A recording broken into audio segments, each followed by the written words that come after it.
So, your uncle. What's wrong with him? He's possessed. As in the devil? Something like that. He says a dark man is following him, watching him at all times. What do you make of it? It's nonsense, of course, but I'd be lying if I said it didn't bother me. You see, it runs in my family. Possession? No, Detective. Deteriorating melancholy. Practically every member of the Hartwood family is driven mad before they grow old.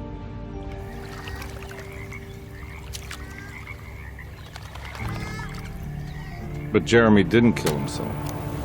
Is that why he's at your setup?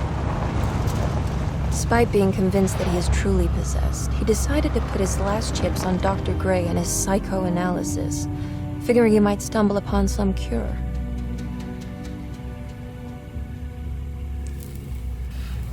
You mentioned the letter. I received a disturbing letter from Jeremy accusing the staff and all the other patients of being involved in some cult. And now they are also out to get him. Could it be real? Or is it all just in his head? It's a story he tells himself, Mr. Carnby. Anything to avoid the truth. Which is?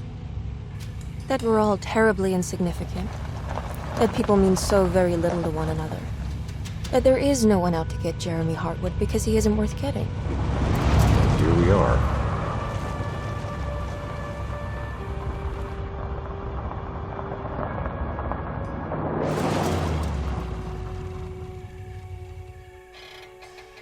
My uncle's not well, Mr. Carnby.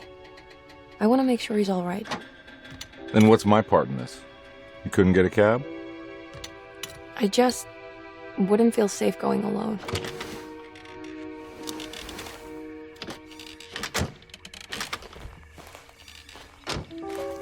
Did you bring a gun? Yeah. You think it'll actually come to that? No. But you might need to wave it around depending on how agreeable the staff will be. What exactly are we gonna do when we find Jeremy? I don't know. Let's just find him first.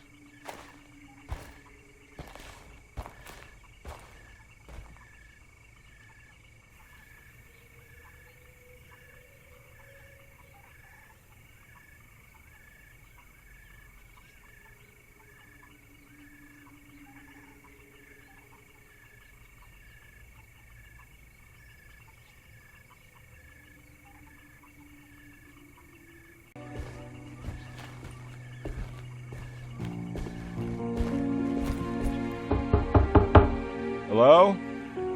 It's so quiet. Where is everyone? This is a big place. Maybe they're on the other side of the house. Stay here. I'll have a look.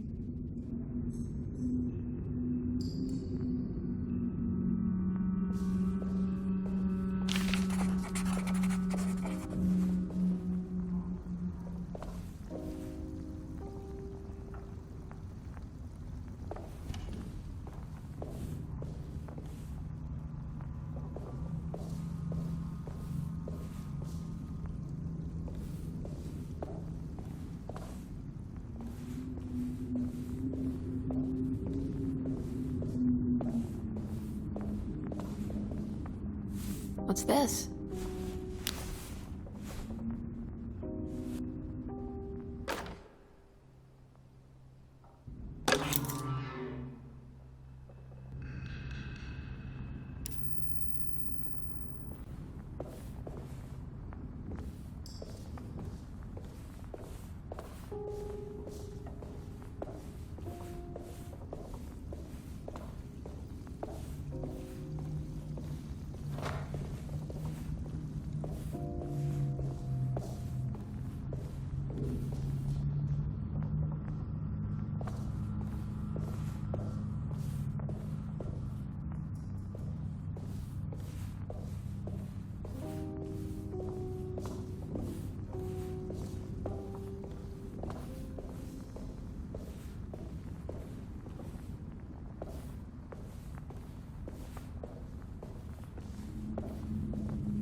This must be older than C.R.M.O. They've built the house around it.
I'll just take this.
Every day your silence weighs a little heavier. It's been a difficult year for everyone, and many have lost all hope. I read in the papers about people suffering. Pictures of dust-covered landscapes without a drop of water. I wish I knew if you were still tending the earth or if you had turned your back against us. I have started to look for help elsewhere. I pray you will tell me if I am going down a path that you find disagreeable. With help from Baptiste and Charlotte, I found comfort in the practice of the voodoo. I have long been skeptical of that Caribbean cult, but it's been of good use to me. It seems all harmless in my book. I say some words dreamt up by the Creoles, and I carry around a small pocket of gris-gris. Nothing of this is mentioned in the Bible, of course, but the French Quarter priestess tells me it's all connected. She says the Christian God is just one more perspective on the creator of things. That's what I like to think, but the other way around, that the spirits of her faith are just aspects of you, our Heavenly Father. I am so grateful for the words you gave Mr. Hartwood. We will sing your praises at St. John's Eve. The world will be blessed soon again. Only the sacrifices of the Old Testament compare to your demands. Let it be the truth. A mother of earth, wood, and dirt. A mother of 1,000 young. Sacred sand, $1. Black cat oil, $1.50. Devil shoestrings, a quarter. That makes $2.75, madame. What was that you were telling the doctor? A goat without horns. What does that mean? You must have misheard me, madame. I said no such thing. Please, I know I don't look like any of you, but I'm devout. I'm ready to do what it takes. Do not be so eager to sacrifice the few things you have left, madam. Now please, leave my store. A goat without horns.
Please do not touch the boiler. It is working after all. While the sabotage has caused a leak, only the decorative plate has been completely ruined. Let's wait for Mr. Chance to turn up and he can take a look at the leak. Mr. Waits.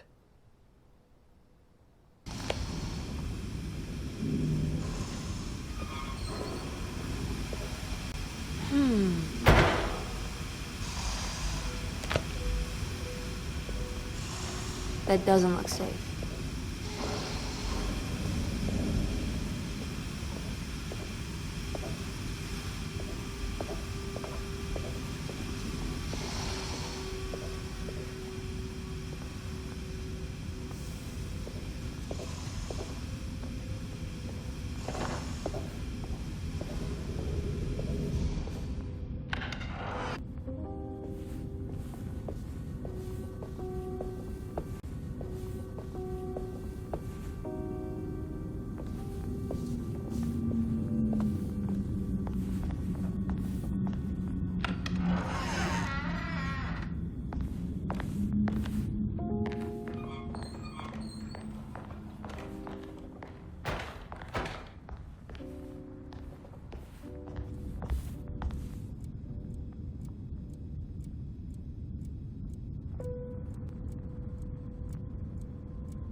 Sunday, June 22nd. I spent all day looking for Jeremy. I should have cared for the others, but I'm scared that he will do something irreversible. Cassandra is upset that I didn't give her the latest shipment of pain medication that Waits brought from the post office yesterday. I would have given it to her, but the company didn't send a new key this time around, so the box is just sitting there on my desk. They must have figured we had plenty of their gimmicky keys by now. I only remember seeing one lately. Grace was playing with it inside the grand parlor. Unless it turns up by itself, it will have to wait. I have to figure out where Jeremy is. I think Jack knew something. That dog of his found a strange rot permeating the house. She's showing us, he said. Like those blots and streaks of fetid rot was talking to him.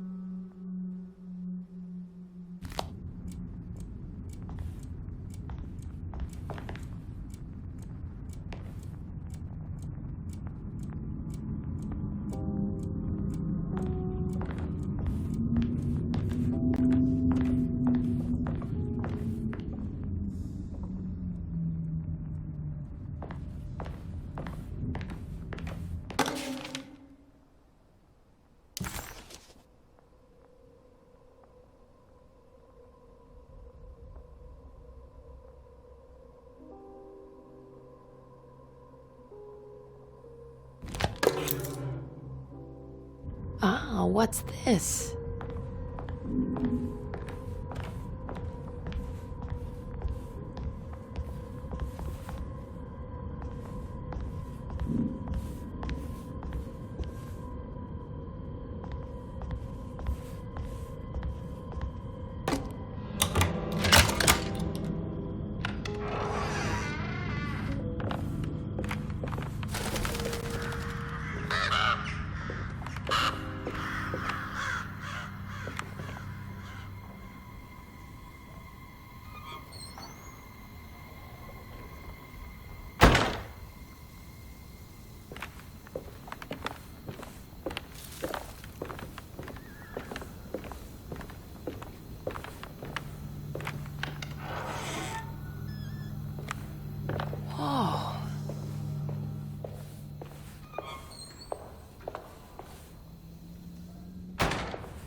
Wait, don't.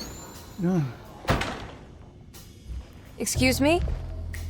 Do you know where I can find Jeremy Hartwood? Of course not. McCarthy, what are you doing? I told you not to lose sight of the girl. Don't you worry, Mags. I'll find that little rascal. Who are you people? What are you doing here? I'm sorry about all this, but I'm looking for my uncle. His name is Jeremy Hartwood. What are you doing, child? You shouldn't be alone. Go find McCarthy. Who are you? Are you here for the Fay Dodo? Go upstairs now. My name is Emily Hartwood. I'm the niece of Jeremy Hartwood. This is Detective Carnby. The police? Why are you here? No, I'm a private investigator. Sorry to bother you. My client's worried about her uncle. He's a patient here at Tercetto. If you don't mind, could you direct us where to find him? No, I can't. Jeremy has gone missing. If you leave your information, I will make sure to contact you. Wait, he ran away? No, he won't leave the house. He's around here somewhere, and both of our orderlies are looking for him. That's unacceptable. Where's Dr. Gray? I want to speak with him immediately. Fine, I'll ask him. Wait here and don't touch anything.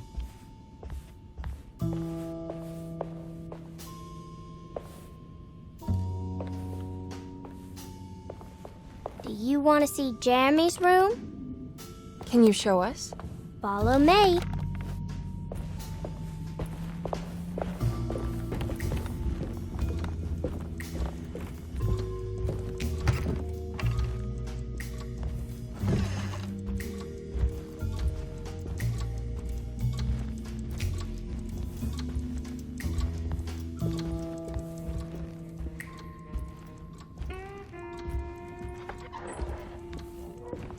Thank you.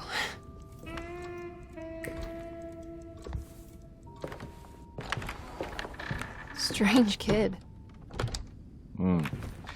Let's look around, see what we can find.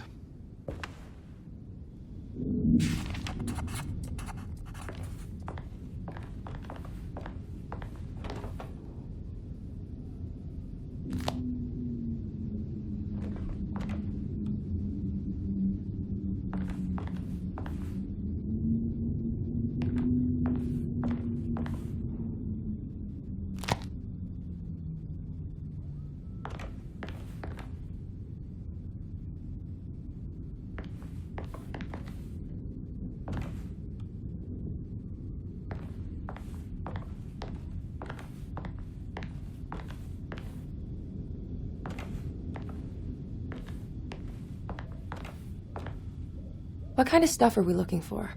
I've never been part of an investigation before. Letters, diaries, receipts, all sorts of notes.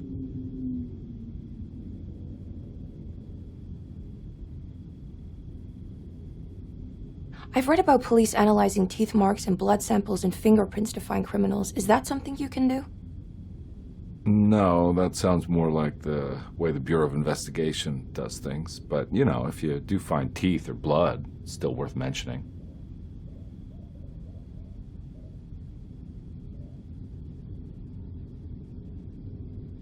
We should talk to Dr. Gray when we're done here. He is the one who runs the hospital. He must know something about what's happened. Yeah, I just want to get a feel of what we're dealing with here first. Of course.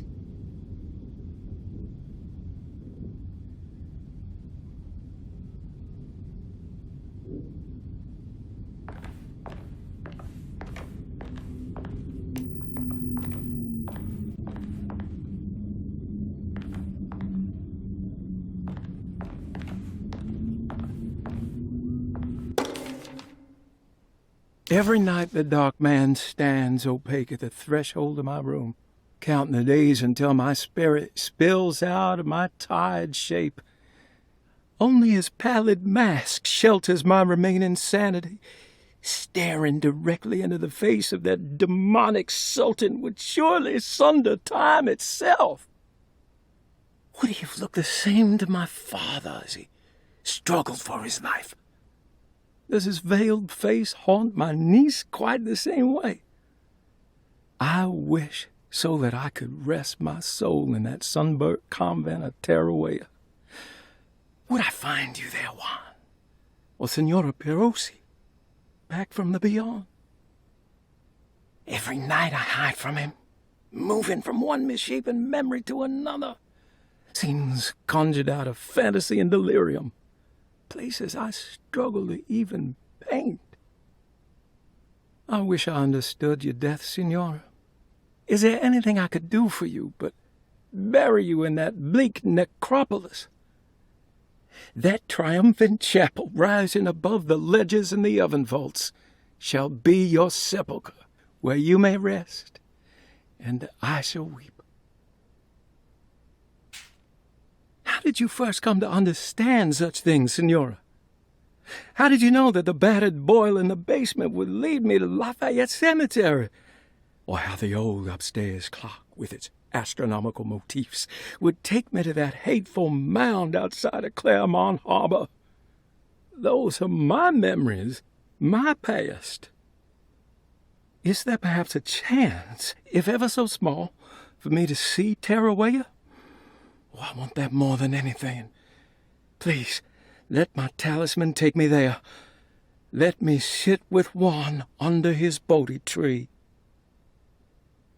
Despite having sold me that talisman, Miss Jackson, the voodoo priestess, revealed none of her secrets to me. That's why I had to travel to Tonka.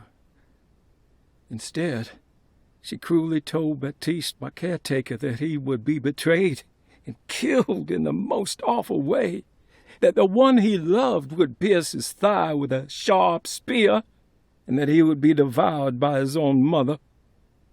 What a terrible thing to say.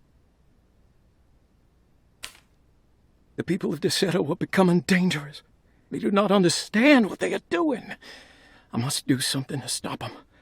I tried talking to Dr. Gray, but he confuses my worries. He's caught up in treating me. How can he expect evil to be cured with medicine and conversation? The orderlies, the housekeeper, and the patients are all deranged. They will call upon evil to enter this world. All will be lost. Everything. Unless I can find the clerk, Mr. Waite. He seems to be a clear-thinking man. Maybe Beauregard. The dark man offered me a prison, and I accepted. I signed that miscarried contract and entered the dark pact. Everyone is safe, except for me.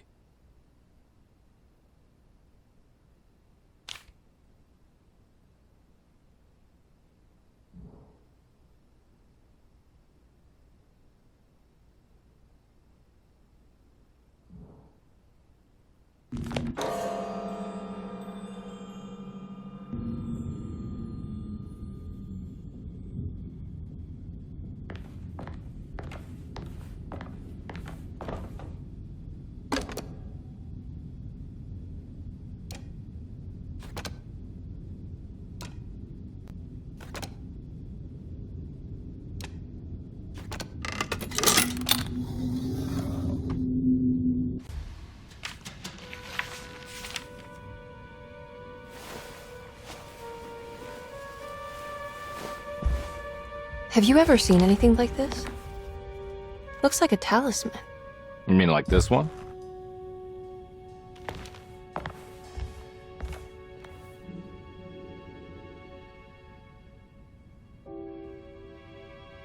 Can you find me a knife to cut the canvas? I want to take this with me. You want to take the painting? Sure, I'll find one.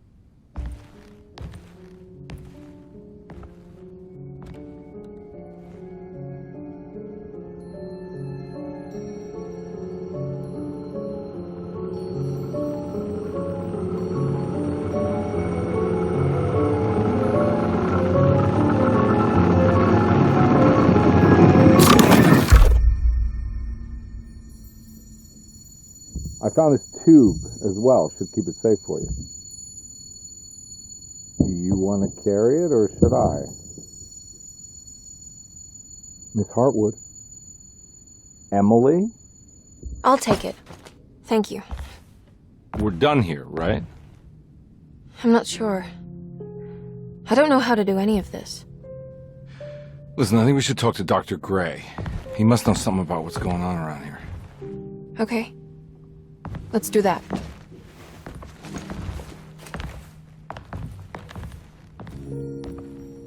Come on, I don't want to be here all night.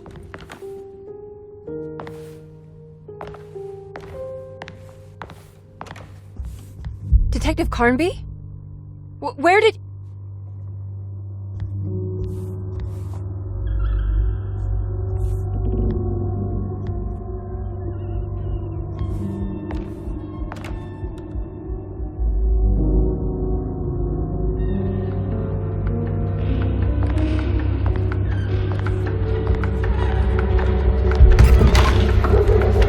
What on earth is happening? What is this place?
What the hell was that thing?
This can't be.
I can't go that way.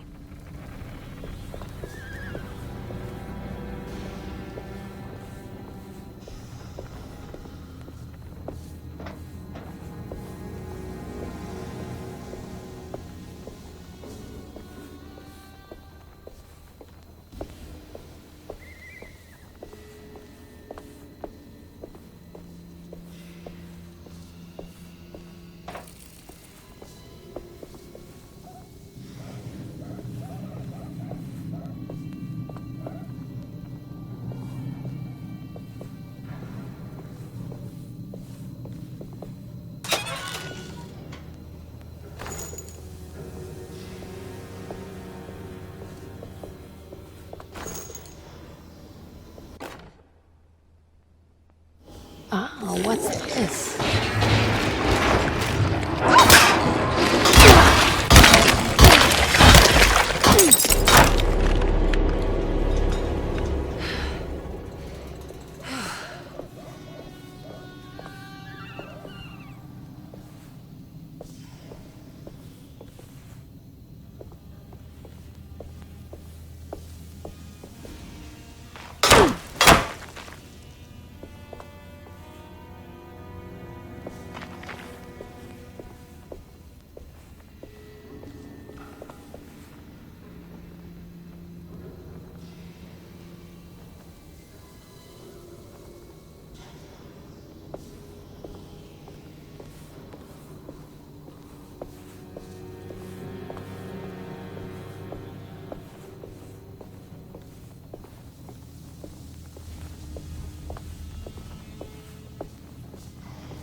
Emily, is that you?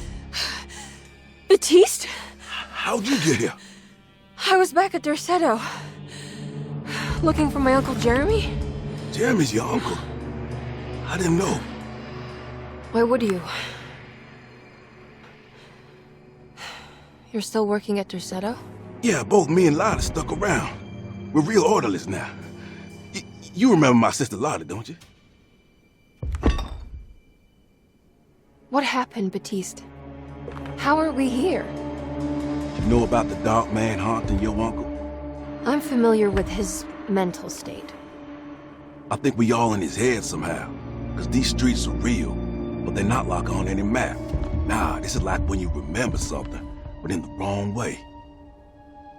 Do you know how to get back to Derceto? I'm not safe here. Truer words have yet been spoken, Mrs. Marcus. Don't call me that. It's Miss Emily Hartwood. There's no reason to call me anything else. I'm sorry, Miss Emily. I'm just trying to tell you like it is. This place ain't safe for no one. There's evil hiding in the dark. How do I get back? Only Jeremy knows how. He has this juju necklace guiding him. You mean this talisman? Mm-hmm. Just like it. He says it's been protecting him ever since he got it from Miss Jackson down the street. You know where it came from? Have you been there? I was there no more than 1 hour ago looking for Jeremy. Locked it up to keep the ghouls from getting inside. You can have the key if you want. Thank you. I'll take a look. Stay safe, miss.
Are you staying here?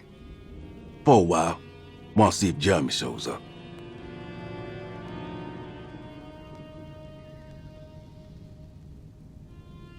Your sister. She also works at Dorsetto? Yeah, she the one who got us jobs.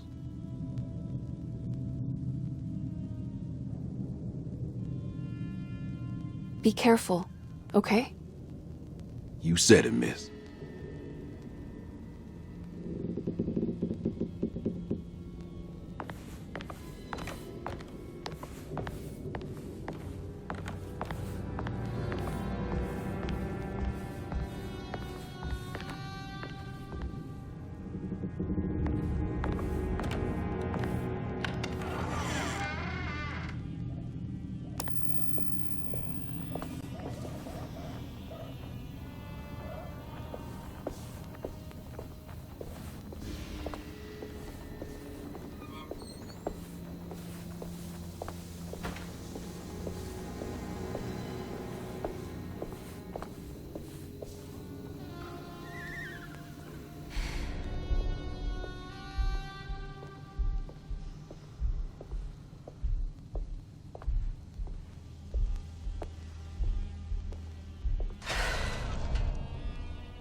My weapon broke!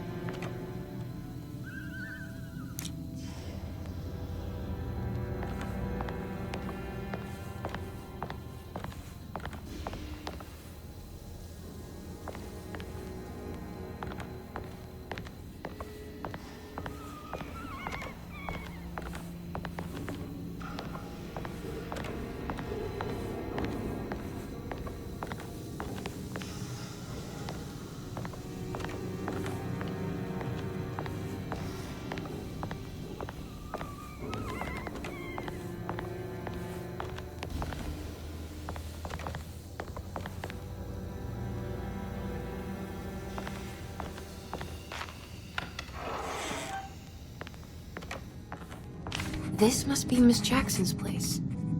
Let's see if we can find out more about Jeremy's talisman.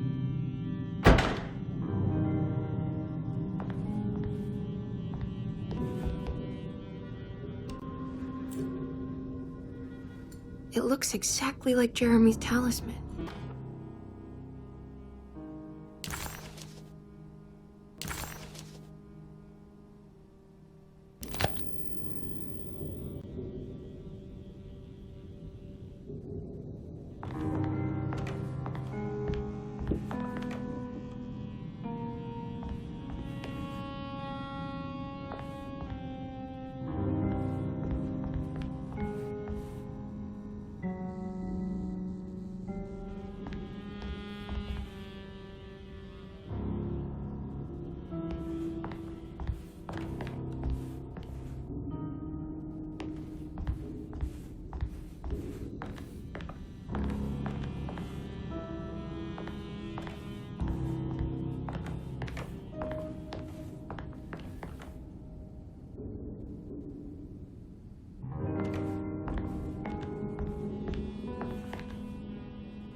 I think it's meant to hold the talisman.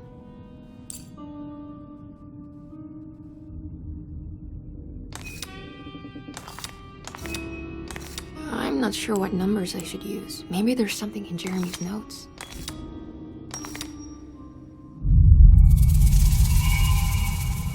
What's that picture in the glass? Where is that?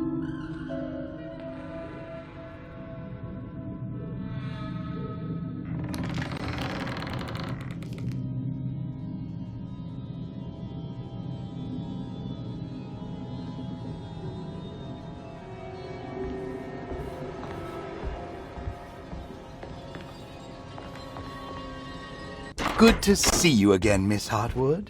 Mrs. Thompson told me you were here. She also alerted me that you brought a detective with you. I'm very curious to hear what this is all about. You don't remember me, do you, Miss Hartwood?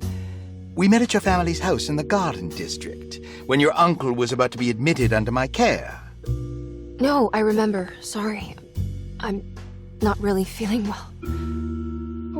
Oh, in that case, have a seat. Let me make you a drink. I don't seem to have made much of an impression on you. On the other hand, I can vividly recall you and your parents. Because of our cheerful disposition, I'm sure. You are far too intelligent to think that. You come from a joyless family, Miss Hartwood. The only amusement I took from my visit was discovering that the young lady's drink was an old-fashioned. Very astute. Is that supposed to make you seem attentive or intelligent? Whatever you prefer. Are you ready to tell me why you are here, Miss Hartwood? And why you brought a detective? I received a letter from my uncle. He seems certain that he was in danger here. If I find out you're treating him badly, I'll be taking him back with me to New Orleans. Really? Is he going to live with you in your tiny garçonniere? That would be a spectacular way to ratify your spinsterhood. Because you are well aware that your father would never let him back in his house. No, I have it. Maybe you can bring him back up north. You've been wanting to move back for quite a few years, haven't you? You always preferred your mother's side of the family. Jeremy is free to leave with you. I won't object. However, there is one problem, as you might have learned. He is, in fact, missing. Do you know where he could have gone? No, I'm afraid I don't. I have my staff looking for him. I'm sure he will show up eventually, especially if he learns that you are here. He is quite fond of you. What can you tell me about his condition? I never heard a proper diagnosis. What is your medical opinion of him? Well, let me think. He is an anxious man. He suffers from a perceived lack of order in his inner and outer life. He constantly complains about events not presenting themselves according to their divine nature. And the Dark Man? Hard to tell if it was ever anything specific. Jeremy uses the Dark Man as a psychological scapegoat to avoid facing the truth that he is in any way at fault. You don't think there can be any truth to the Dark Man's supernatural existence? Why would you ask that? Can we ever be sure? If the Dark Man is some sort of evil presence that is in possession of Jeremy? Well, I assure you, any evidence that you experience supporting that claim is purely delusional. Don't get caught up in mass hysteria, Miss Hartwood. You wouldn't want to take your uncle's place in this hospital, would you? I'll be leaving now, Doctor. I need to keep looking for my uncle. Do so, Miss Hartwood. I'll let you know if he shows up.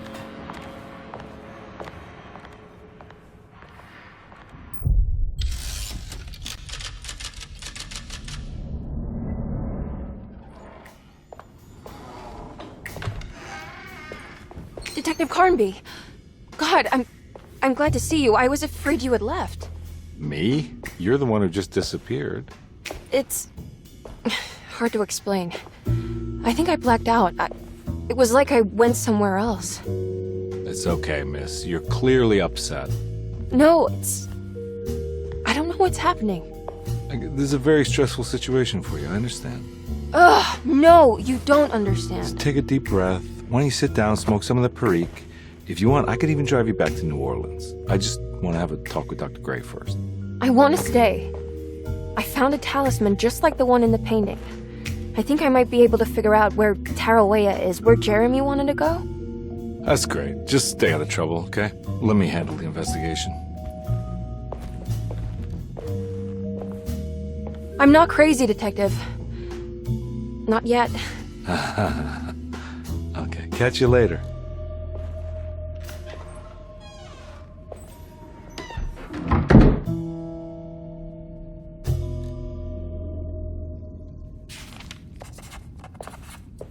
If a talisman like this can open up doors between the French Quarter and Derceto, then maybe Jeremy is hiding in some strange other world, like Tarawea, the place he mentioned in the book.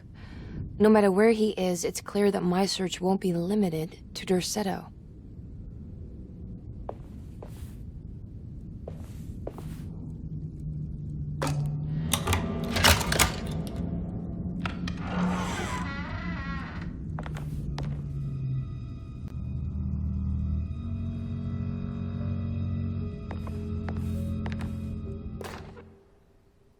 Paul, you're right about the plates on the boiler and the clock.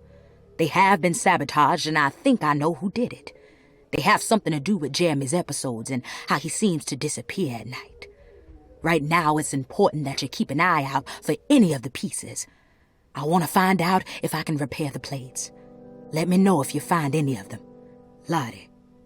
Tell Lottie to take a look at the well in the kitchen garden.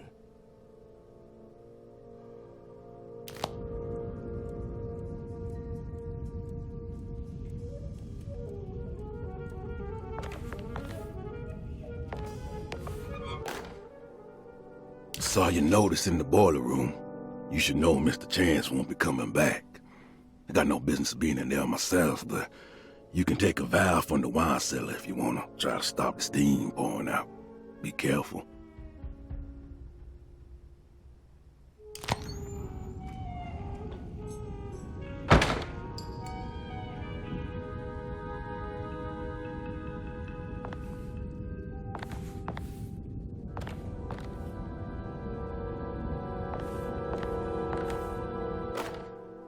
Dr. Elmore Lee Gray is DeSeto's chief doctor.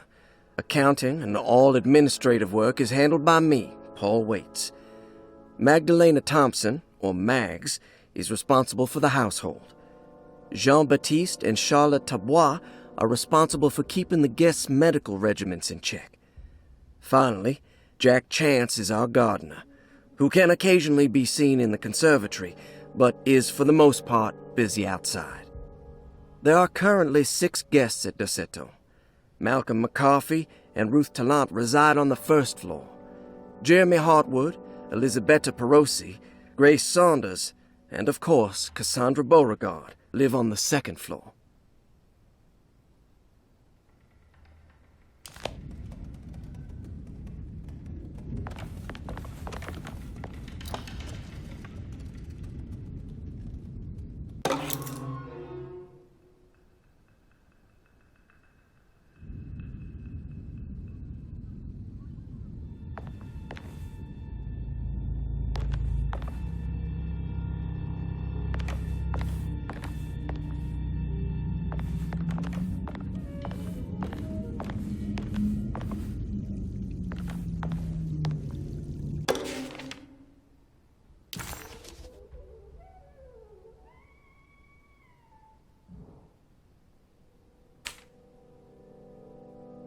Cassandra Beauregard, the beloved author.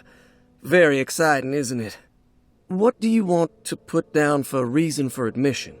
What her agent told us. Cassandra suffers from writer's block and needs to finish her moving picture script before the end of June. Mr. Chardot suggests Cassandra's heavy use of barbiturates is holding her back and risks ruining her career. And how should we summarize her personal history? Let's keep it short. Cassandra Beauregard is a beloved crime author who managed to pull herself out of poverty and into stardom. 5 years ago, she tried killing herself by jumping off a balcony. The incident left her a cripple, and now relies heavily on her wheelchair. And for diagnostic impressions? Cassandra suffers chronic back pain following her suicide attempt. She self-administers morphine to keep herself ambulant, but has become addicted, and the desired effect is now lost. The drug abuse clouds her mind, and she is unable to focus on real life. To save herself from this insight, she instead makes up stories to fill out the gaps in her own thought process, resembling the Korsakoff syndrome. Oh, bravo, Doctor. How will you treat her? First of all, she needs to be weaned from her drug addiction, and hopefully it will resolve her compulsive lying. Then look into permanently numbing her pain in her back through surgery. Finally, deal with her suicidal thoughts. Fantastic. With such a short time before June, I really hope she gets better soon. We will do what we can. Grace Saunders, 11 years old. Reason for admission? The mother insists on strict supervision by a proper gentleman to avoid further perversion of Grace's adolescence. Personal history? Grace's family possesses modest wealth and status. Her childhood seems ordinary, spending most of her time with private teachers and family friends. Grace's father recently passed away, leaving her mother the sole caregiver. And diagnostic impressions? Grace has trouble dealing with her father's death. She is willingly suppressing her feelings on the matter and isn't properly acknowledging the trauma she suffered. Any planned treatment? Grace needs nothing out of the ordinary. She simply needs parental guidance. Eventually, we can work on her feelings toward her father. Thank you, Doctor. I'll finish the paperwork and get her installed. Malcolm McCarthy, 54 years of age. Reason for admission? McCarthy admitted himself to Dorsetto, stating simply that he needs some damn rest. And personal history. McCarthy claims he used to work as a lawyer in Baton Rouge, but says he can't go into details because of some legal dispute. His background remains largely a mystery, except for the occasional clue that he drops in conversation. Huh. And diagnostic impressions. McCarthy is an anxious man and an alcoholic. He often tells half-truths due to some deep-seated inability to trust other people. And how will you treat that? McCarthy will take some time to open up. Spending time with Jack's dog or the child should be good for him. Their harmless nature will help build his sense of trust. Thank you, Doctor. Elisabetta Perosi, 33 years old? What should I put down as reason for admission? Well, Perosi broke into Dorsetto and was found wandering the grand parlor. She was confused and suffered partial amnesia. She insisted she belonged here and offered to pay for her stay. Right. What do you make of her story? Perosi claims to have been a member of the Astarte artist colony some 20 years ago, a claim that seems contrafactual due to her young age. She looks to be and even thinks she is 33 years of age. That would make her a child at the time. It seems fair to say that Perosi's story is untrue, deliberately so or not. Diagnostic impressions? Do you have anything? Perosi's story is peculiar because she retracted her story about the artist colony.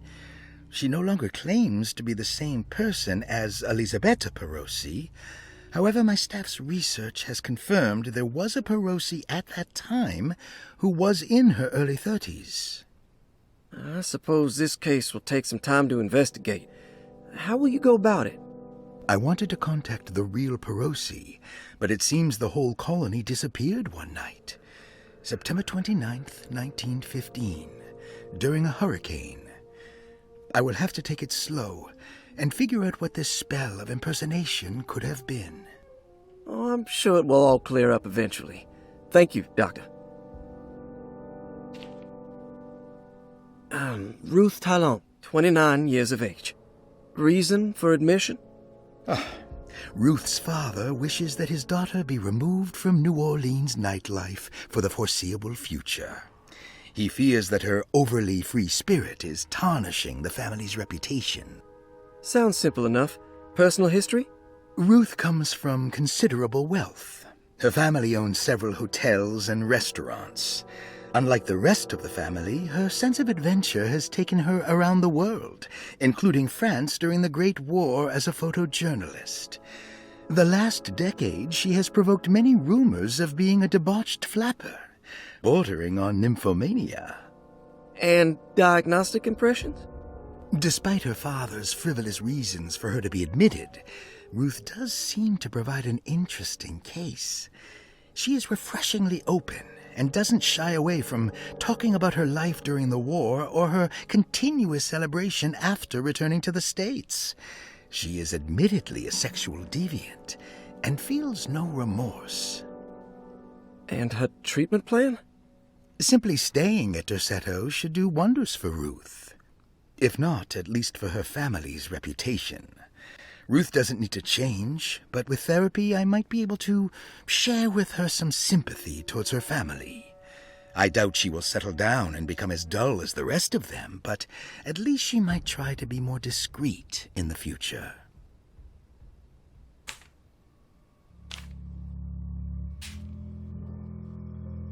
Interesting. It's all the patient files except for Jeremy's.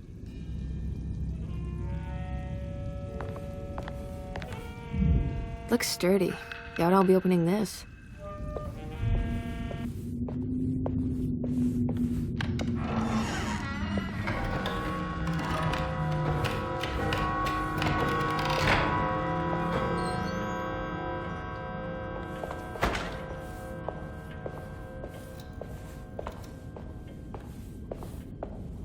I need the key.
wet shut.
Good evening, Miss Hartwood. That is your name, isn't it? I would be terribly embarrassed if it wasn't. You're right. Emily Hartwood, Jeremy's niece. Nice to meet you. Ruth Talon.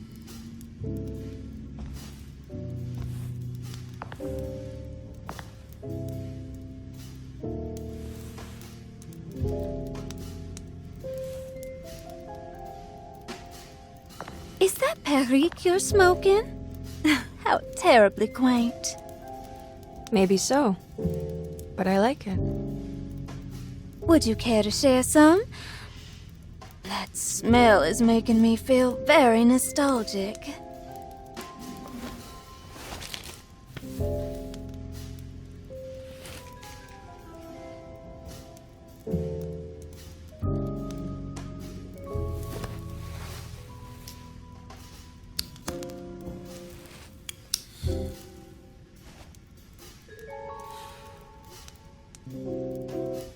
Is it all that you hope for? I enjoy your light mockery, Miss Hartwood. I can tell we would make great friends. How flattering. Too bad you're locked up in this place. Your insincerity is really refreshing. I wish you were mad as I am. Then you could stay. Give it a few years and I might just be. Lunacy is one of my family's few privileges. Oh, good. I'll be looking forward to it.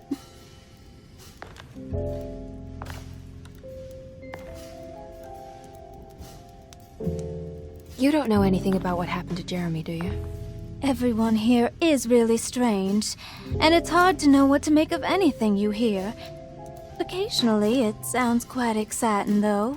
Good versus evil and all that.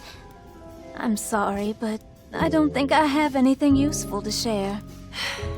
It doesn't matter. Thank you for the much-needed break. Bon voyage.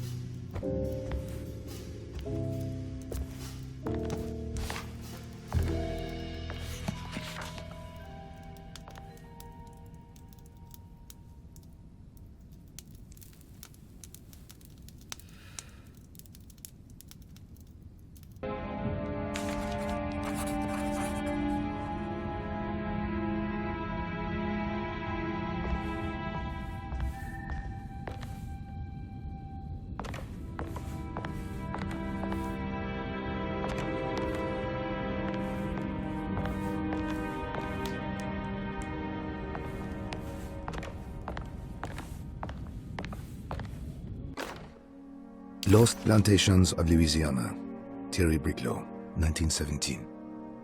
Derceto was a small plantation on the eastern shore of Lake Pontchartrain. The land was considered difficult for industry and was sold for only $30 to Elijah Pickford in 1818. Pickford employed hundreds of workers from nearby New Orleans to clear the woods and build a small plantation mansion facing the lake with a striking Greek Revival temple facade. Derceto kept a modest production of Perique tobacco and indigo that persisted up till the Civil War. During the antebellum era, Derceto was the source of many rumors concerning voodoo and witchcraft. People who traveled the lake reported seeing people dance at night in front of bonfires, bleating and whaling. On June 17, 1862, Captain J.W. Norton of the Union Army recounts leading a raiding party from ships anchored in Lake Pontchartrain in order to seize control of Derceto and free the slaves working there. The captain was surprised to find the workers fighting back with unprecedented zeal. Norton's account describes these men and women as enraged with fanaticism. Pickford reportedly tried to placate the raiders, but was shot in the confusion. Captain Norton left the mansion burning and retreated to his ships with his men. Derceto was left in ruins for several decades. The ownership of the land was long disputed and returned to the Ledoux family in 1901. Several police reports were filed during the following years as the Ledoux tried to get rid of a camp of squatters on their land. The police made several visits to remove the trespassers, but the people kept returning. On November 1st, 1907, Inspector Legras of the police charged a deadly attack in order to save several children kidnapped by the squatters. Many were killed, and even more were jailed. The following year, Ledoux rebuilt Derceto, incorporating the surviving stone foundation and adding a magnificent wrought iron conservatory. The farmland had been reclaimed by the surrounding woods, so it was no longer profitable to use as a plantation. Instead, the house was turned into an artist's colony. The Astarte Artist Colony was a successful group of artists, including figures such as painter Heinrich Cassel and poet Nora Keith. The group was also known for their beloved Mardi Gras crew called the Pirates of Pontchartrain. On September 29, 1915, a tropical hurricane tore through Louisiana, causing Lake Pontchartrain to flood New Orleans. Due to the remote location of Derceto, it took almost 2 weeks for outsiders to learn that the artists' colony was abandoned. The 12 residing artists had all vanished without a trace. The empty mansion of Derceto still stands on the shore of Lake Pontchartrain, with much of its temple facade intact. The Ledoux family currently has no intention of repairing the house.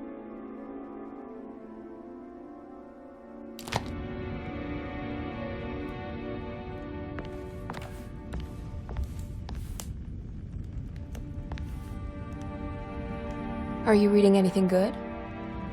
A Brightness from Afar by Lord Boleskine. It's actually not bad.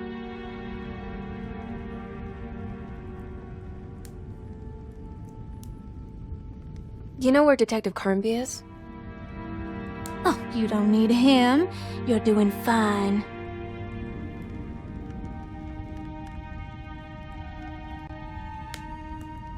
I should probably go. Until next time, chérie.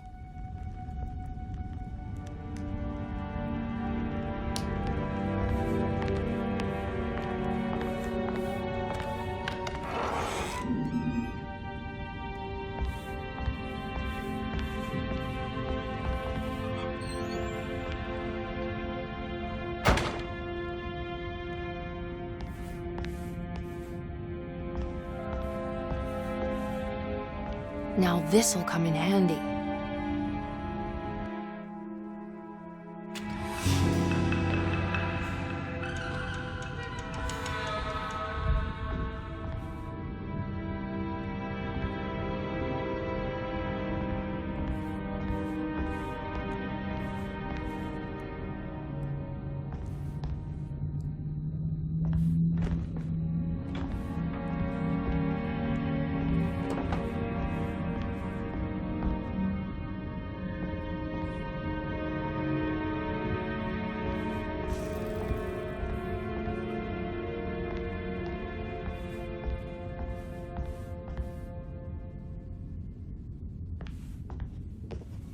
It's wet shut.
Everything's back to normal.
Misaki nante mwen, Mumka misaki nante mwen, Men le anjeni man yo deshena.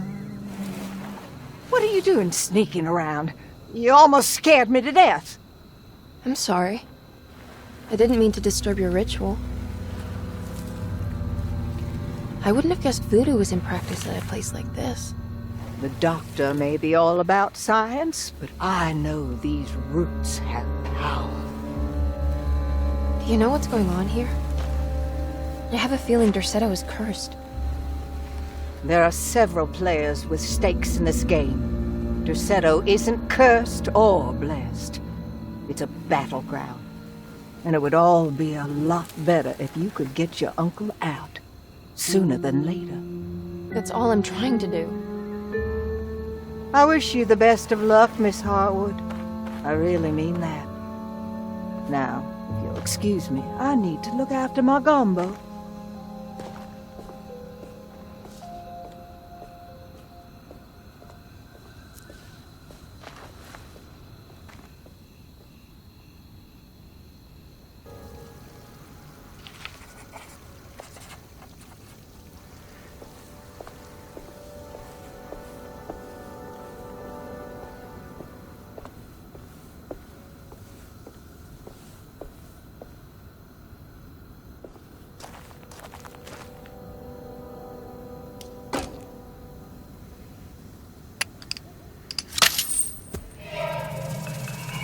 It worked.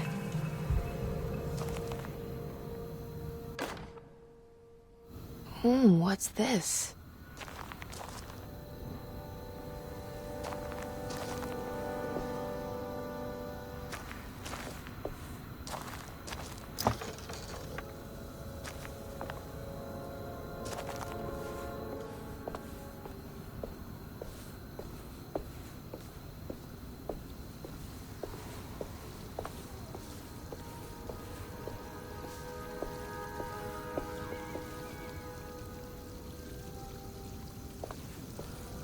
What's that?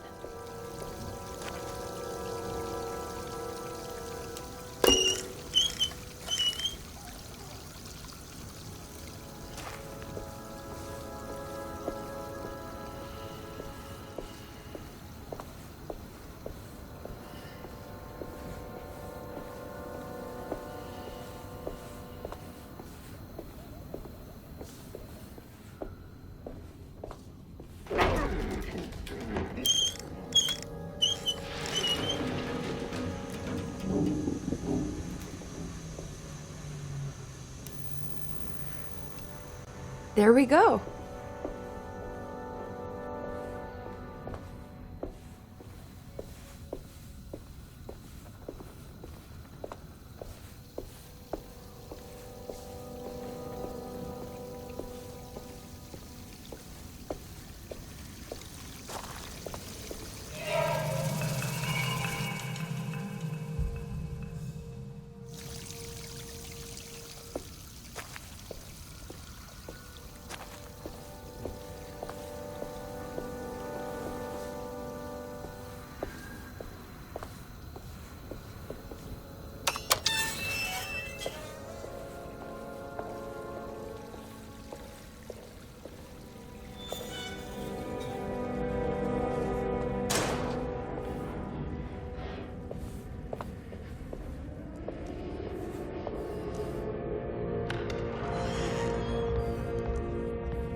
blocked.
Okay, that wasn't so bad.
What a strange but beautiful room.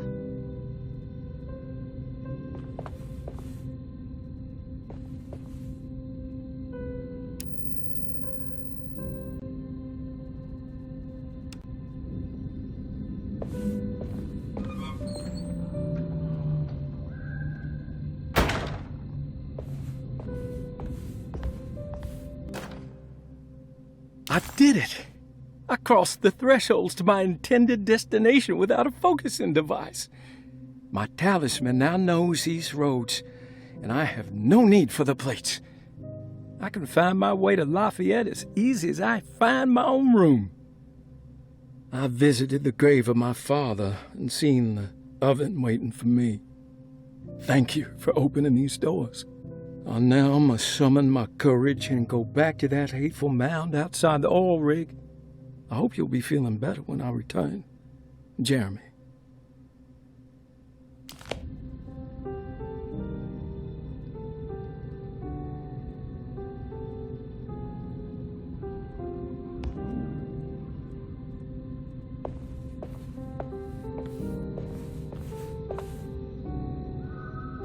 Are these zodiac signs?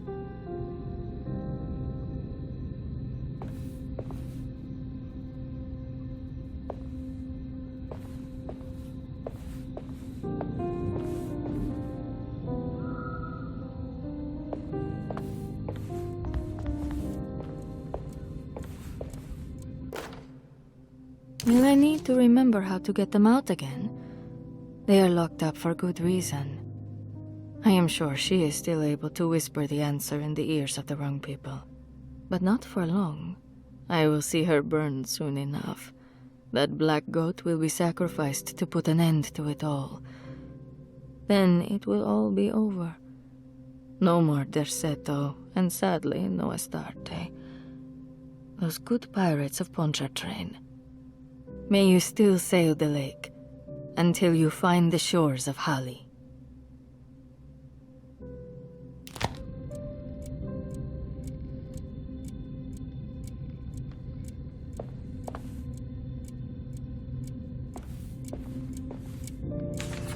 The Astarte Artist Colony. I'm pretty sure they had a Mardi Gras crew called the Pirates of Pontchartrain when I was a child.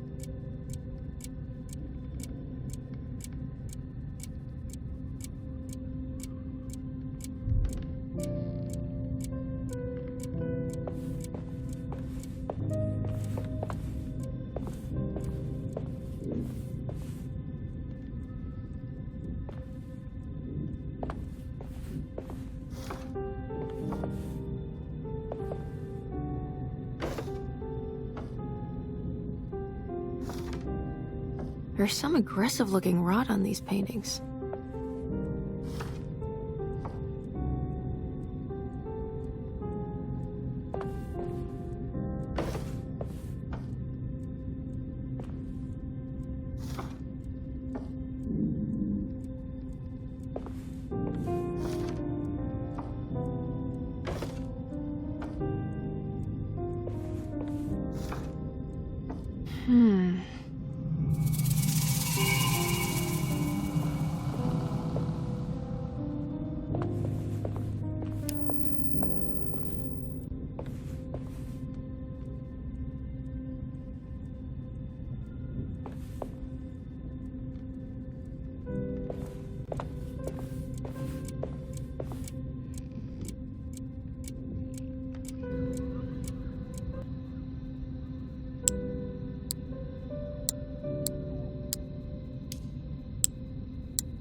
Here we go.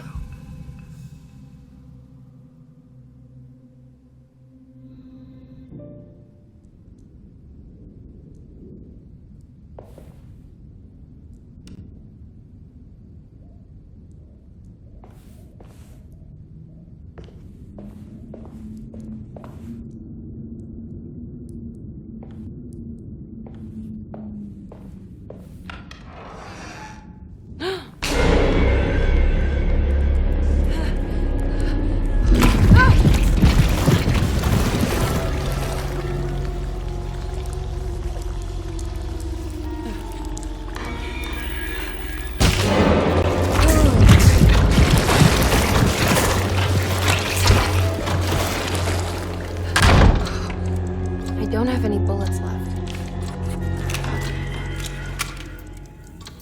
I don't understand what's happening.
I need the key.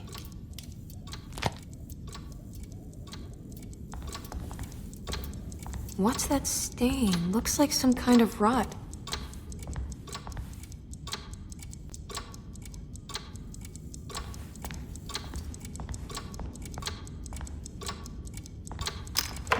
This must be the clock mentioned in the commonplace book.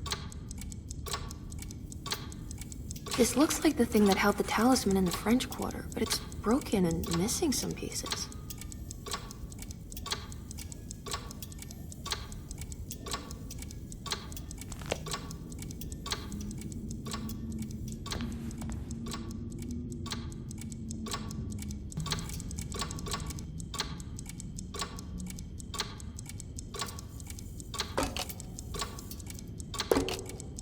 I think I've seen this somewhere.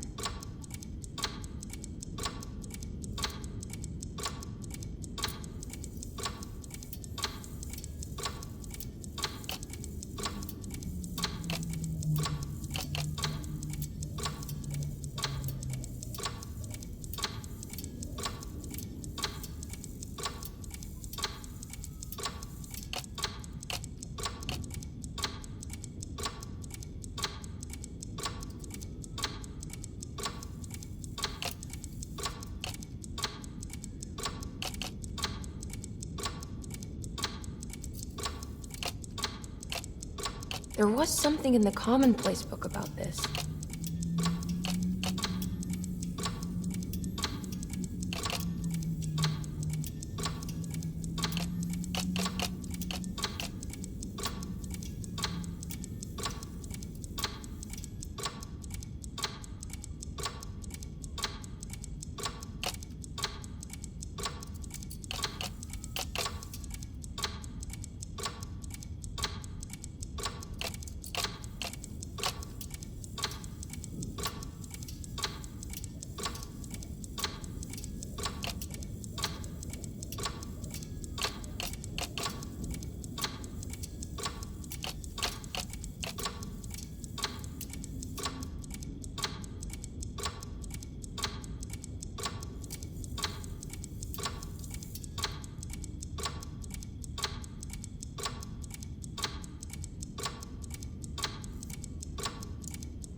Did it break? The clock just stopped.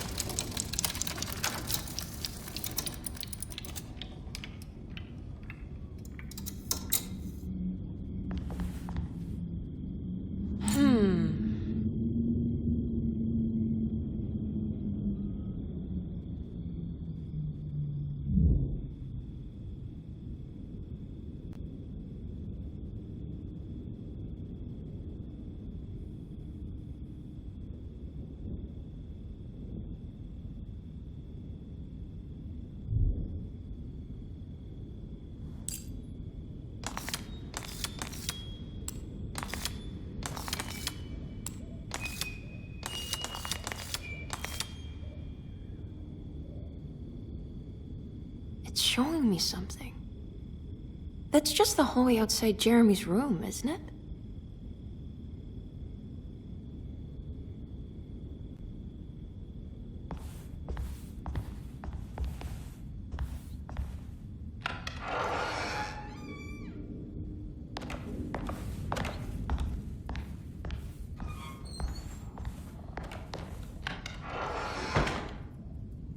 Jeremy's room. All back to normal.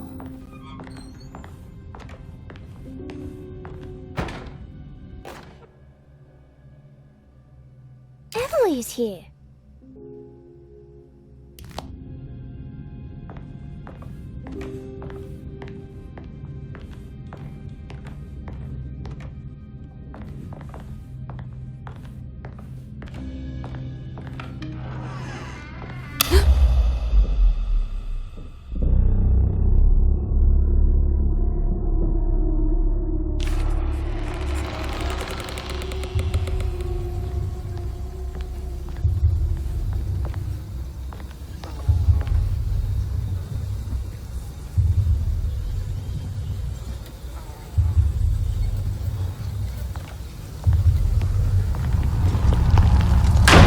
Did it.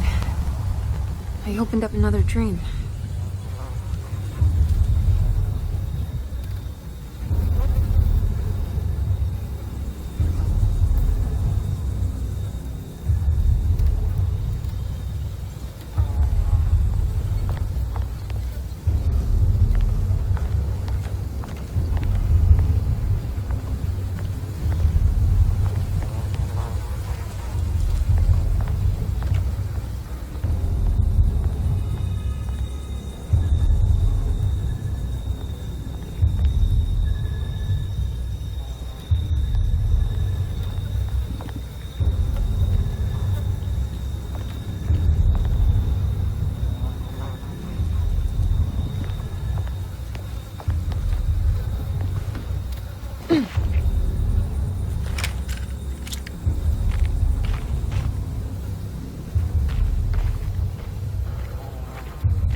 May 1923, Monday.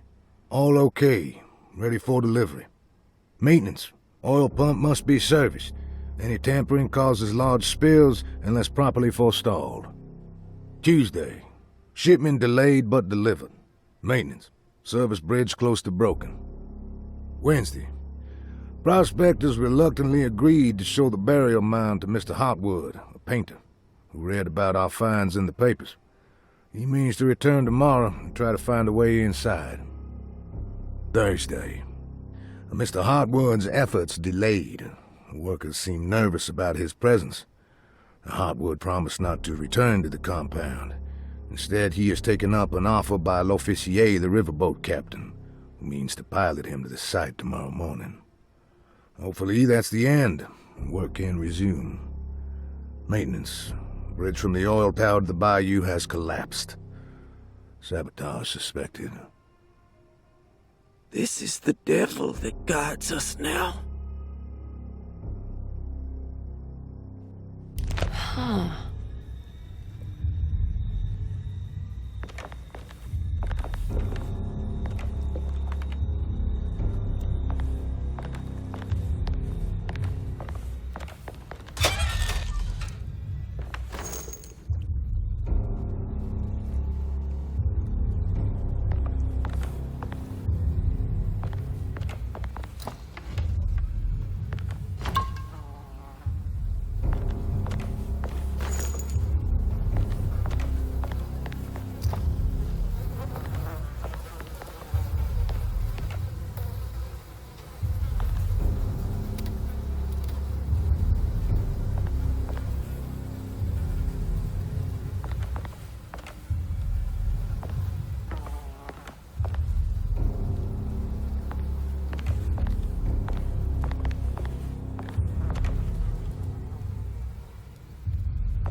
I need the key.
There's something missing.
It worked.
can break this, I just need something to hit it with.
to be a way to get to the other side.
Now what?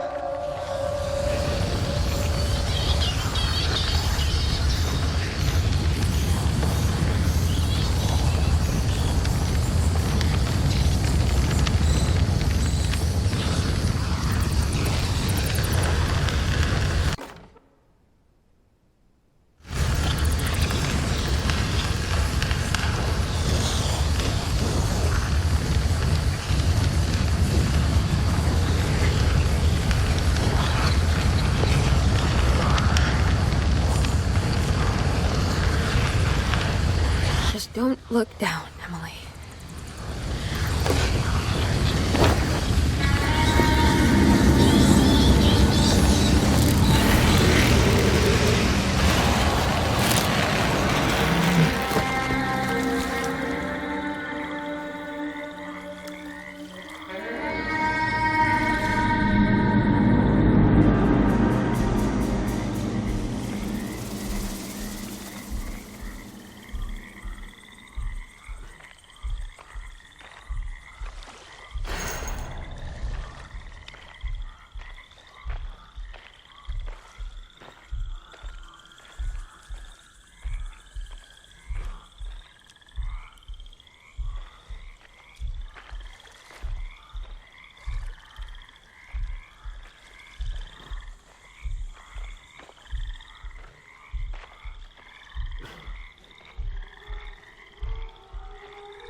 It's the hateful mound Jeremy mentioned in his book.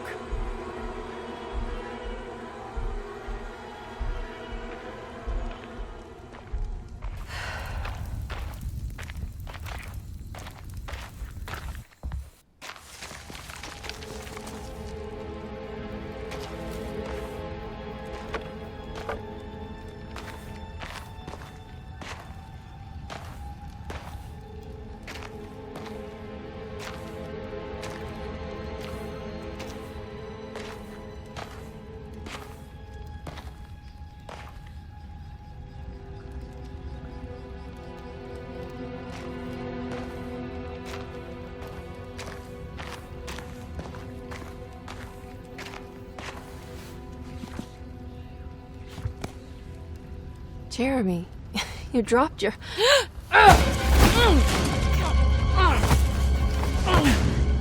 Mrs. Marcus? Get off of me! What are you doing here? Trying to find my uncle. Jeremy is your uncle? Could you please? Thank you. And it's Miss Hartwood. You don't remember me? I remember you, Mr. Bois. I met your brother Baptiste earlier. I suppose he hadn't found Jeremy either then. We spread out to find him. Can I have this? I'm trying to get to Tarawea. Fine, believe the rest. I just want Jeremy to come looking. We have to leave before it comes inside. What? Where? Come quick.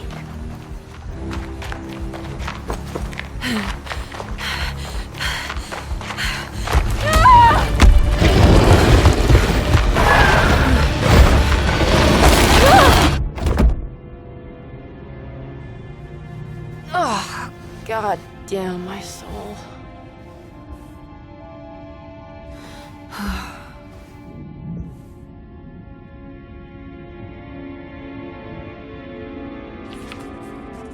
I'm back at Dorsetto.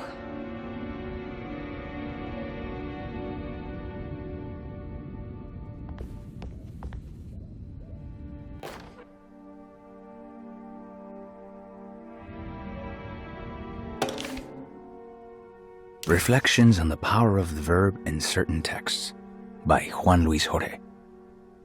To act is in itself divine. Even the slightest movement of our hand is evidence of our soul in motion. Yet our free will is so easily overwhelmed by the dullness of everyday life. Our actions become rote and rigid, in spite of luxury and comfort. True divinity is found in the choice of leaving the stage where we all perform.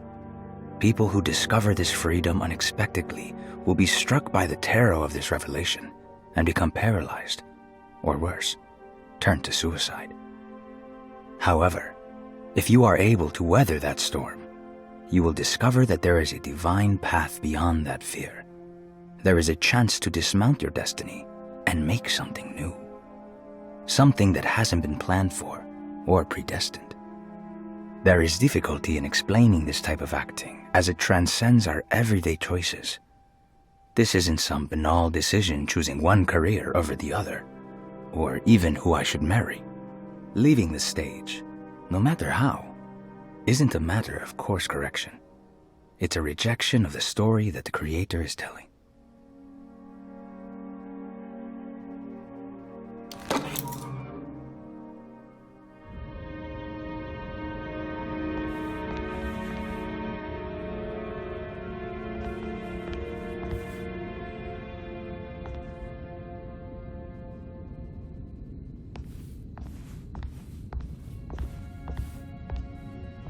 It's wet shut.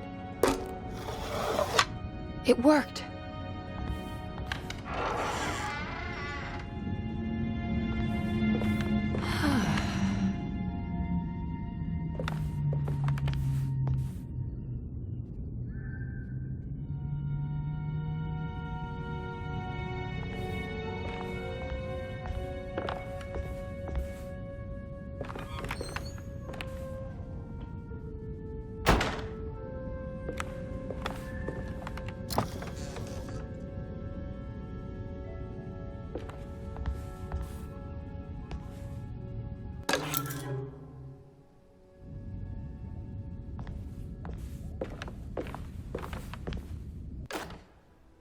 The Barlow lens. Instructions.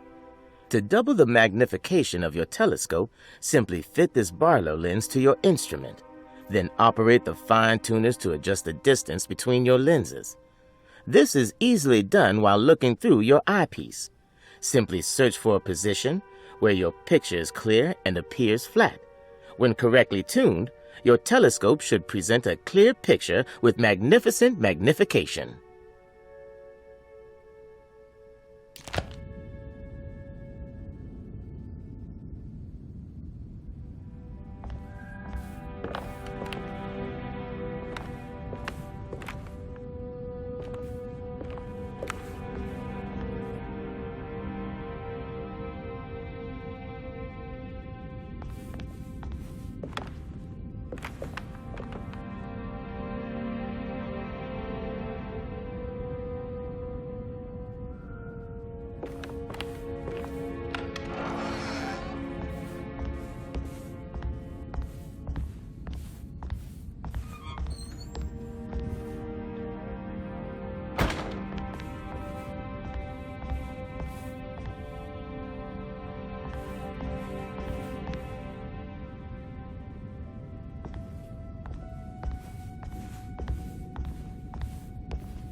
Come on, Grace. I'm too tired for games. I'll even let you play with my jackknife. Oh, good evening. You haven't seen a little girl by any chance, have you? I don't think so. You would have known if you did. The only kid crazy enough to be in this place. She's not in her room, then? That would be a first. Always running around causing trouble. She's very hard to pin down, that one. You want a sip? I'm good, thank you. Well, I should be going then. Unless there's anything you need from me. I just want to find my uncle before anything happens to him. Oh, don't worry, miss. He'll show up. He is much too lily-livered to kill himself. Why would he? It's his greatest ambition, didn't you know? Take care now.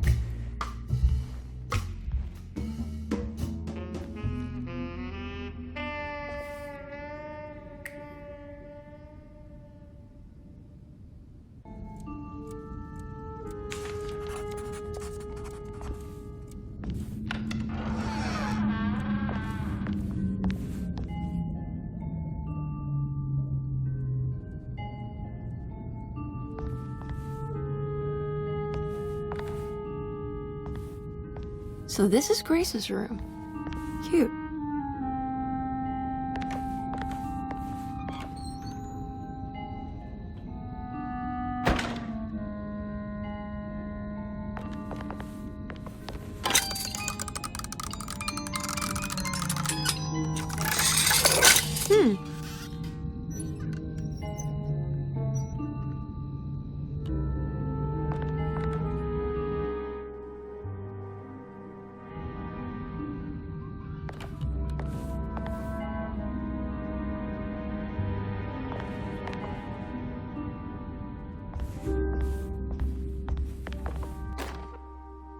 Don't you worry, Grace. Go play your game, bleat and bellow with the others. I won't be jealous. There will be more masquerades. However, I would love it if you would finish my mask for the feast. With love, Ruth.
This must be the great Cassandra Beauregard's room.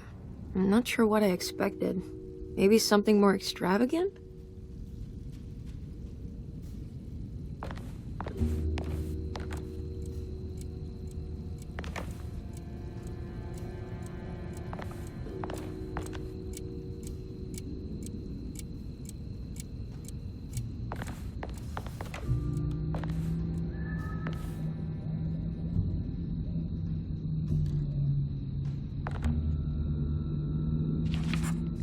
What's that? I need something else.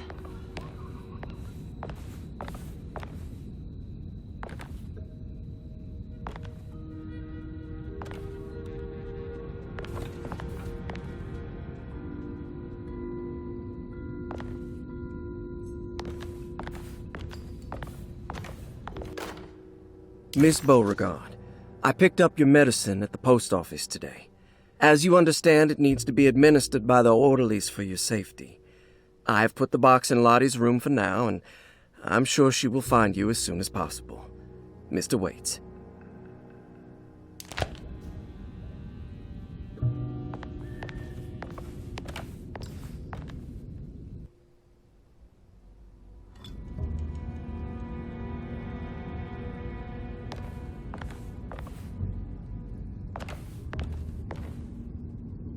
I think I've seen this somewhere.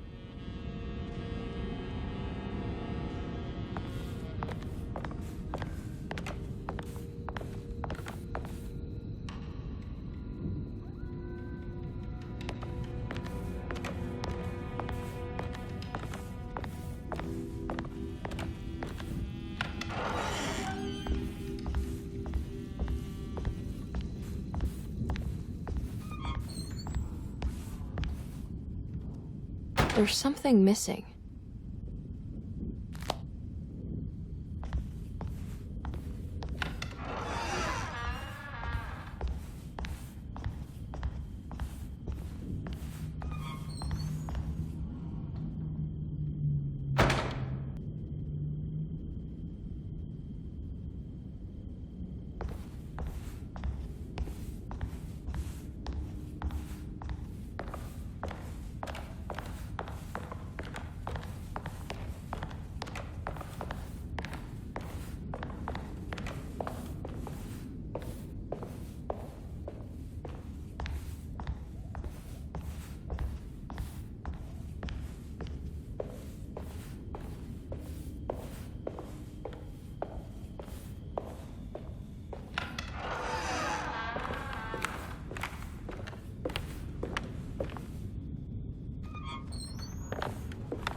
What's shut? It worked.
Do you teach piano as well? Huh?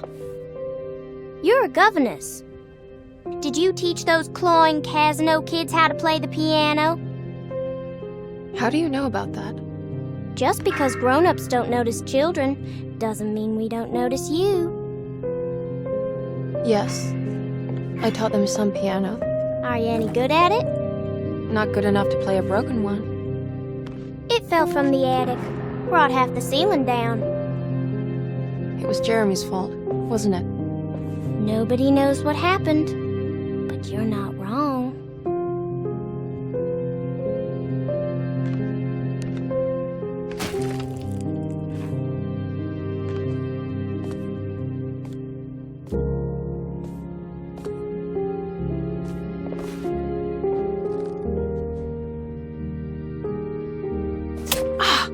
What are doing?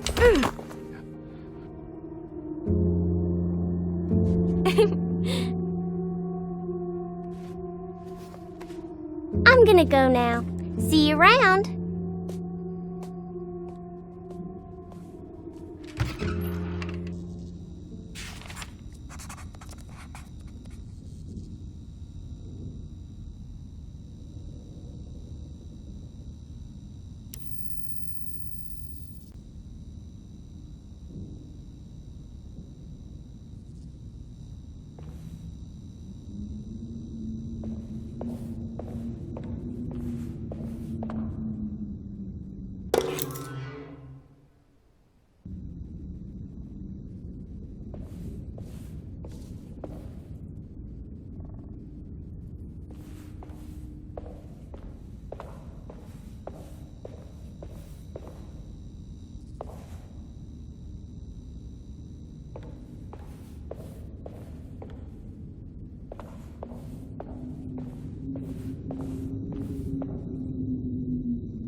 Ugh.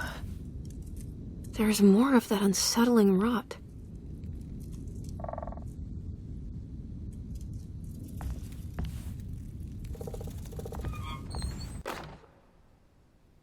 On the commonplace of evil,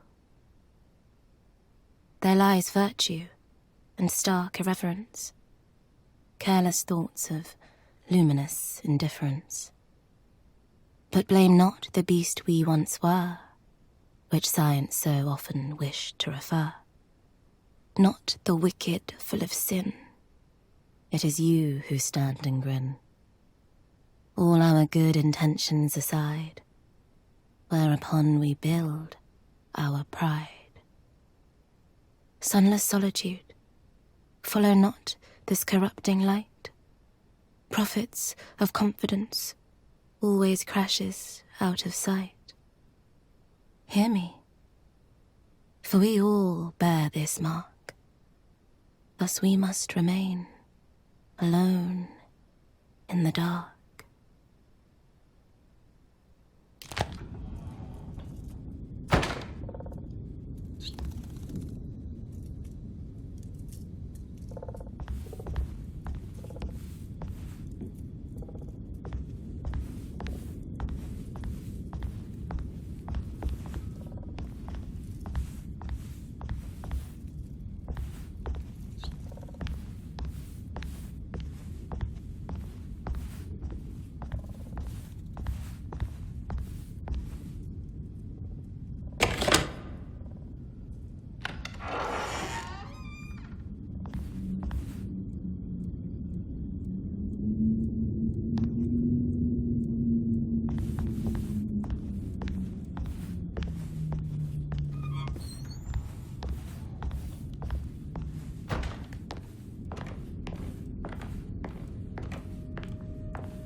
Let's write this down.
I guess this works too?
Jeremy?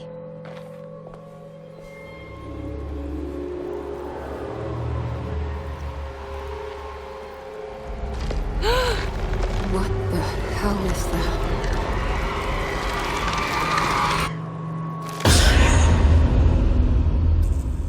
What? There was a dead body in here. Did I just imagine that?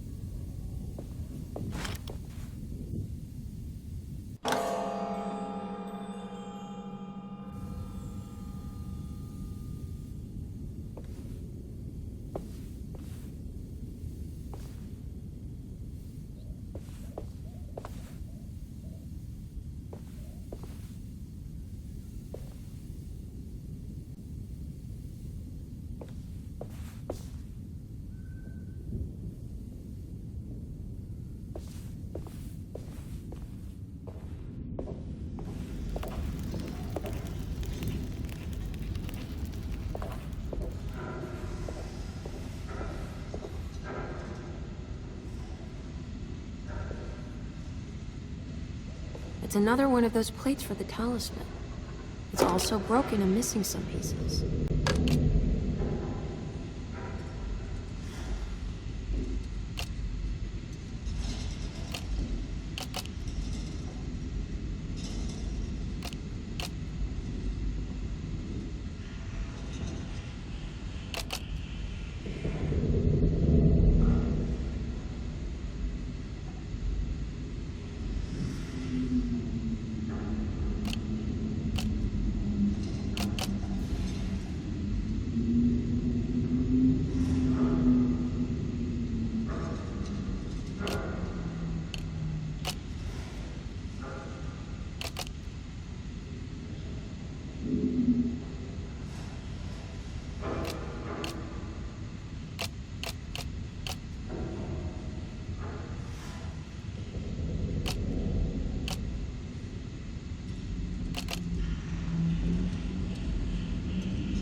talisman is showing another room. Something is open.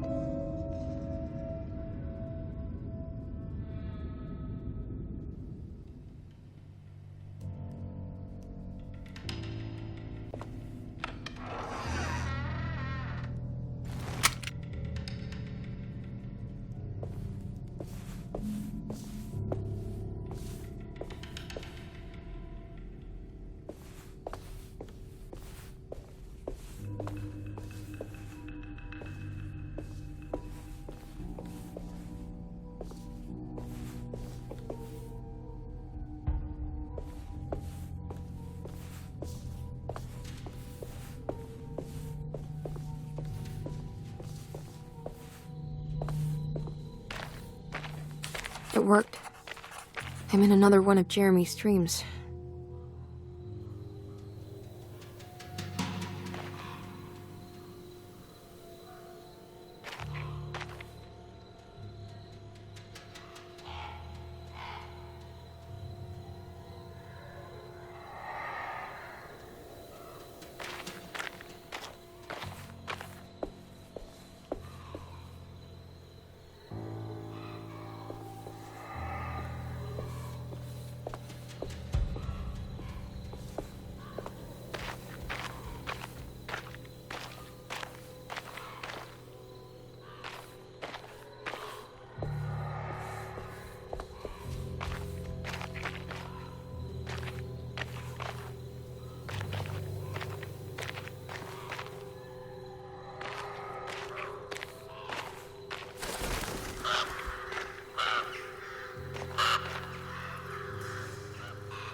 It's been a while since I visited the family tomb. I hope it's in a better state than the real world.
What's this?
What's that for?